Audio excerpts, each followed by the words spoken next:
अमृता प्रीतम सिर्फ एक लेखिका नहीं, एक युग थी और एक परंपरा भी, जिन्होंने जिंदगी जीने का अलग ही तरीका और सलीका दिया। जो लिव इन रिलेशनशिप आज के युवाओं के लिए फैशन बन गया है, वो अमृता प्रीतम ने उस युग में जिया था जब इसके बारे में ज्यादातर लोग जानते भी नहीं थे। उन्होंने प्यार की वो परिभाषा गढ़ी जिसमें खोना ही पाना था और पाना ही खोना था। अमृता प्रीतम और साहिर का रिश्ता एक मायने में अनोखा था, जहां एक दूसरे को पाने की चाहत तो थी लेकिन कोशिश नहीं। यह अलग बात है कि साहिर और अमृता में एक दूसरे को पाने की कसक ताउम्र रही। कहा जाता है कि साहिर ने अमृता से इश्क ना किया होता तो हमराज फिल्म का गीत, वो अफसाना जिसे अंजाम तक लाना ना हो मुमकिन, उसे एक खूबसूरत मोड़ देकर छोड़ना अच्छा। अमिताभ बच्चन, राखी, शशि कपूर और ऋषि कपूर स्टारर फिल्म कभी कभी फिल्म का टाइटल सॉन्ग दरअसल साहिर की मुकम्मल जिंदगी है, जिसे वो कुछ यूं कहते हैं, मैं जानता हूं कि तू गैर है मगर यूं ही कभी कभी मेरे दिल में ख्याल आता है। ये गीत ऐसा ब्रेकअप सॉन्ग है जो बिछड़े प्रेमियों को एक अलग ही तरह की एनर्जी देता है।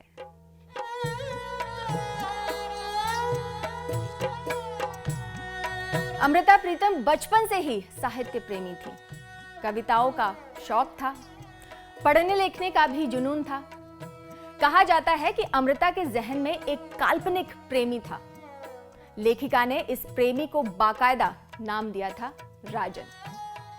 कल्पनाओं का ये राजन अमृता के जहन से उनकी ख्यालात भरी जिंदगी में शामिल हो गया। अमृता की दीवानगी देखिए कि उन्होंने इसी नाम को अपनी जिंदगी की पहली नज्म का सब्जेक्ट बनाया। मशहूर लेखिका के तौर पर एक नामी मीडिया हाउस को दिए इंटरव्यू में उन्होंने बताया था कि जब मैं स्कूल में पढ़ती थी तो मैंने एक नज्म लिखी, फिर ये सोचकर अपनी जेब में उसे रख लिया कि वो जाकर स्कूल में अपनी करीबी सहेली को इसे दिखाएंगी। वहीं बैरागी पिता के पास अमृता कुछ पैसे मांगने गई। इस दौरान उनके पिता ने पैसे अमृता प्रीतम के हाथ में ना देकर उनकी जेब में डालने चाहे और उसी जेब में वो नज्म रखी थी। पिता का हाथ उस नज्म पर पड़ा और उन्होंने इसे निकालकर पढ़ लिया। ये बहुत असहज करने वाली स्थिति थी। पिता ने पूछ लिया, क्या इसे तुमने लिखा है? खैर, परिस्थिति को काबू करने के लिए अमृता ने झूठ बोला और कहा ये नज्म उनकी सहेली ने लिखी है। जाहिर है पिता ने उस झूठ को पकड़ लिया और नज्म को दोबारा पढ़ा। पढ़ने के बाद पूछा कि ये राजन कौन है? इस सवाल के जवाब में अमृता खामोश थी। इस पर पिता ने झन्नाटेदार थप्पड़ जड़ा और कागज फाड़ दिया। अमृता प्रीतम ने बड़ी ही साफगोई से कहा था, झूठ बोलकर अपनी नज्म किसी और के नाम लगानी चाहिए थी, लेकिन वो नज्म एक चपत को साथ लिए फिर से मेरे नाम लग गई। ये हश्र था मेरी पहली नज्म का।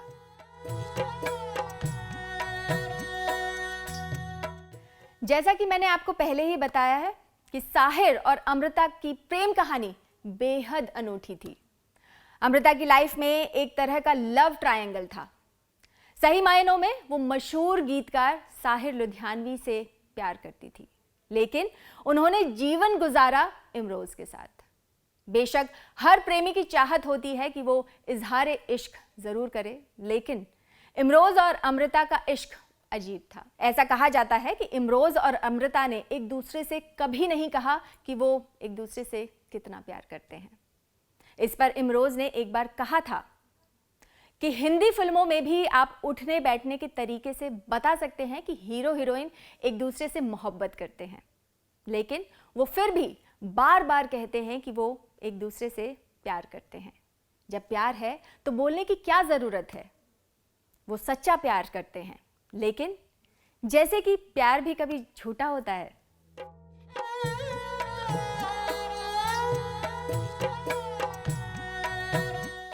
अमूमन पति पत्नी का एक दूसरे की जिंदगी में पूरा दखल होता है।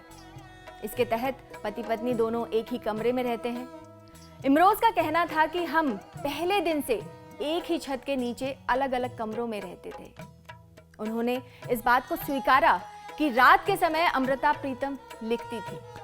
उन्होंने इस वक्त को चुना जब ना कोई आवाज होती थी और ना ही टेलीफोन की घंटी बजती थी। और सबसे बड़ी बात कि उस दौरान कोई आता और जाता भी नहीं था। इमरोज ने अमृता की आदत का ख्याल रखा। इतना ही नहीं, अमृता ने जब चाहा तब इमरोज ने उन्हें लिखने के लिए तन्हा छोड़ा। इमरोज ने इस बात को एक्सेप्ट किया कि अमृता प्रीतम लिखने के दौरान चाय पीने की शौकीन थी, लेकिन वो कभी भी बीच में लिखना छोड़कर चाय नहीं बनाती थी। इसका मतलब ये है कि वो चाय खुद नहीं बनाती थी, मगर लिखने के दौरान वो चाहती थी कि उन्हें चाय मिले। उस समय मैं सो रहा होता था, फिर इरादा किया और रात के 1 बजे उठना शुरू कर दिया। इस दौरान इमरोज चाय बनाकर उनके आगे चुपचाप रखाते थे। उस वक्त अमृता प्रीतम लिखने में इतनी खोई रहती थी कि वो इमरोज की ओर देखती भी नहीं थी। ये सिलसिला करीब 5 दशक यानी कि 50 सालों तक चला। जाहिर है इमरोज ने हजारों रातें इसलिए जागकर गुजारी थी कि जब भी अमृता को चाय की तलब लगे तो वो मौजूद रहे।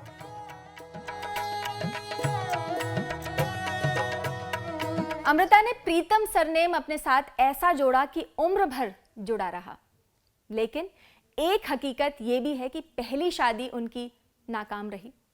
दरअसल साल 1935 में अमृता ने लाहौर के अनारकली बाजार के एक हौजरी व्यापारी के बेटे प्रीतम सिंह से शादी की थी। दोनों के 2 बच्चे भी हुए, एक बेटा और एक बेटी। लेकिन अमृता प्रीतम को शायर साहिर लुधियानवी से एक तरफा लगाव था। वो प्रीतम सिंह से अलग हो गई। बताया जाता है कि दोनों सहमति से अलग हुए। जाने अनजाने अमृता की जिंदगी में तब इमरोज की एंट्री हो चुकी थी। इन दोनों की जानकार थी लेखिका उमा त्रिलोक। अमृता दोनों की नजदीकी दोस्त रही थी और उन पर उन्होंने एक किताब भी लिखी, Amrita and Imroz a love story. Uma ने लिखा कि अमृता और इमरोज का लव रिलेशनशिप तो रहा, लेकिन इसमें आजादी बहुत है। उमा त्रिलोक का कहना यह भी है कि बहुत कम लोगों को पता है कि वो एक ही घर में रहते हुए अलग अलग कमरों में रहते थे।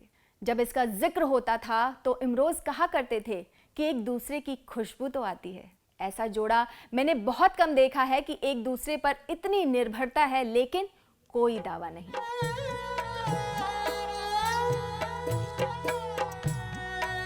साल 1958 की बात है। इमरोज को मुंबई, तब बॉम्बे हुआ करता था, वहां नौकरी मिल गई।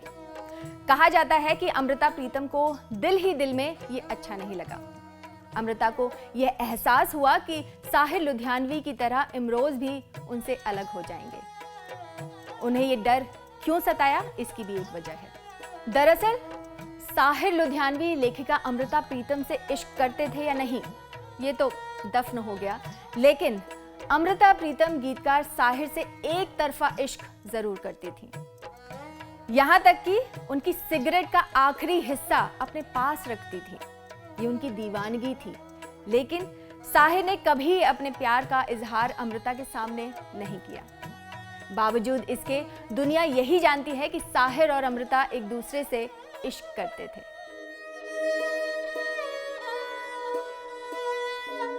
खैर, बात हो रही है साल 1958 में इमरोज के मुंबई पहुंचने की। इमरोज ने खुद कबूला कि मशहूर फिल्ममेकर और एक्टर गुरुदत्त उन्हें अपने साथ रखना चाहते थे, लेकिन सैलरी पर बात नहीं बन पा रही थी। फिर एक दिन दरवाजे पर दस्तक हुई तो सामने अपॉइंटमेंट लेटर था और वो इतने पैसे देने के लिए राजी हो गए जितना इमरोज चाहते थे। इमरोज के मुताबिक वो बहुत खुश थे।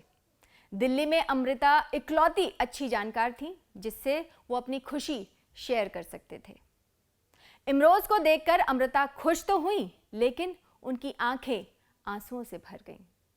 मुंबई जाने के बाद अमृता को इमरोज ने फोन किया और उधर से आवाज आई और पूछा, सब ठीक है ना? इस पर इमरोज बोले, ठीक तो है, लेकिन वो मुंबई में नहीं रह सकते। यहां तक कि दिल्ली लौटने तक का फैसला ले लिया। उस वक्त अमृता की तबीयत कुछ ठीक नहीं थी, मगर जब इमरोज दिल्ली पहुंचे तो अमृता कोच के बाहर खड़ी थी और उन्हें देखते ही अमृता का बुखार उतर गया।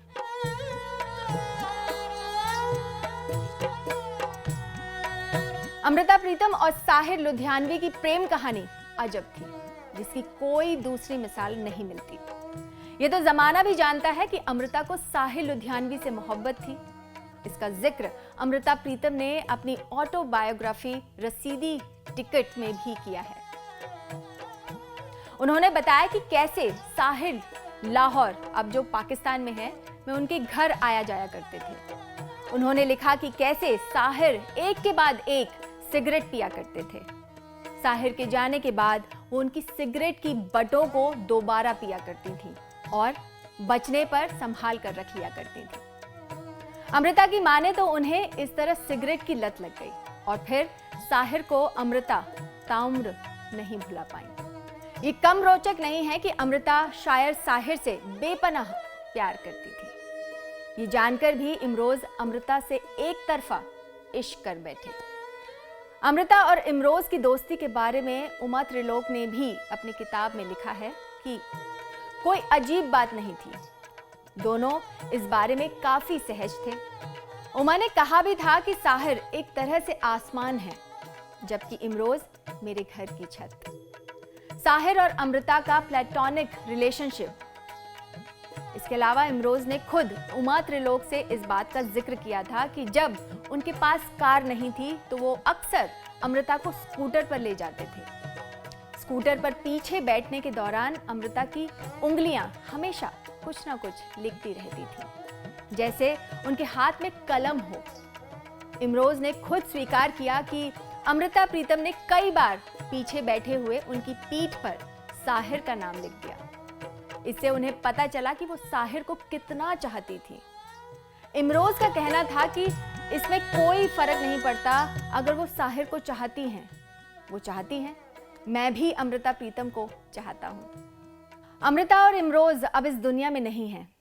दिसंबर 2023 में इमरोज ने 97 साल की उम्र में दुनिया को अलविदा कह दिया, जबकि अमृता ने 31 अक्टूबर 2005 को दुनिया से विदा ली। अमृता के जाने के 18 साल बाद इमरोज ने दुनिया छोड़ी, लेकिन वो इमरोज के जहन में हमेशा रही। जब भी वो दिल्ली में मिलते तो सिर्फ और सिर्फ अमृता प्रीतम की जिंदगी को लेकर बात करते। ये भी एक सच है कि अमृता जहां भी जाती थी इमरोज के साथ जाती थी। दरअसल जब अमृता प्रीतम को राज्यसभा के लिए नॉमिनेट किया गया था तो इमरोज रोज सुबह उनके साथ संसद भवन जाते थे और बाहर बैठकर उनका इंतजार किया करते थे। हालांकि बड़े सरकारी आयोजन या फिर खाने पर जब अमृता जाती तो इमरोज उनके साथ जाने की कोशिश तक नहीं करते थे। वो बाहर ही अमृता का घंटों इंतजार किया करते थे। 31 अक्टूबर 2005 को भले ही अमृता ने दुनिया को अलविदा कह दिया, लेकिन इमरोज के लिए वो कभी नहीं मरी। इमरोज कहते थे, उसने जिस्म छोड़ा है, साथ नहीं। वो अब भी मिलती है, कभी तारों की छांव में, कभी बादलों की छांव में, तो कभी किरणों की रोशनी में और कभी ख्यालों के उजाले में। हम उसी तरह मिलते हैं चुपचाप। हमें चलते हुए देखकर फूल बुलाते हैं। हम फूलों के घेरे में बैठकर एक दूसरे को अपना अपना कलाम सुनाते हैं। उसने जिस्म छोड़ा है, साथ नहीं। इस इंटेंस लव स्टोरी के साथ हम आपसे विदा लेते हैं। आपको ये वीडियो पसंद आया हो तो लाइक और शेयर कीजिए। बाकी देश दुनिया से जुड़ी तमाम खबरों से जुड़े रहने के लिए देखते रहिए लाइव टाइम्स। जय हिंद।